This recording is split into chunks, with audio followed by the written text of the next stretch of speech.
Question देखते हैं। देखो यहाँ पे थोड़ा सा गड़बड़ क्या है, यहाँ फ्रैक्शन में जो दिया है ना डिनोमिनेटर में, इसका फैक्टर नहीं हुआ। इसका फैक्टर करोगे ना तो x+1 इंटू में x+2 आ जाएगा, यही आ जाएगा। ठीक है, अब समझ में आया ना।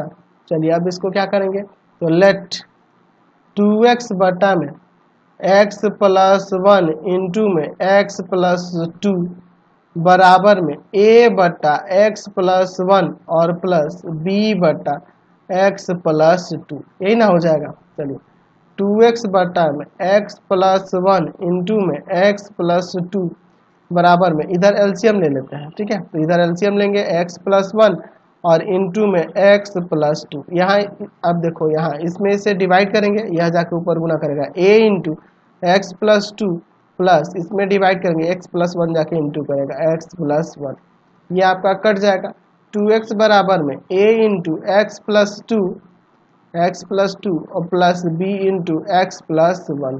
ठीक है, चलिए अब इसके बाद देखिए, अगर हम लोग यदि यहाँ लिख देते हैं x बराबर में -1 रखते हैं, -1 रखेंगे तो यह 0 हो जाएगा। देख रहे हो ना, यह 0 हो जाएगा।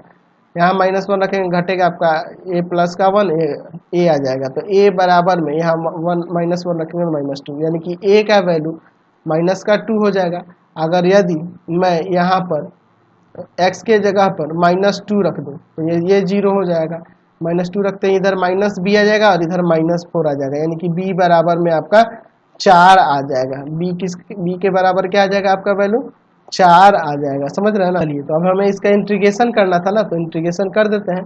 2x बटा में x+1 इंटू x+2 dx बराबर में इंटीग्रेशन ऑफ a बटा में x+1 dx और प्लस b बटा में x+2 dx। a और b का वैल्यू रखते हैं, तो a का वैल्यू यहाँ -2 है, तो -2 बाहर निकल जाएगा, dx बटा में x+1 और प्लस b का वैल्यू 4 है, तो 4 बटा में x+2 dx। चलिए अब देखिए इसके बाद क्या हो जाएगा, तो ये प्लस वाला है, पहले लिख लो 4 log x+2 -2 log x+1 plus c। इसका हमारा इंटीग्रेशन निकल गया। समझ गए।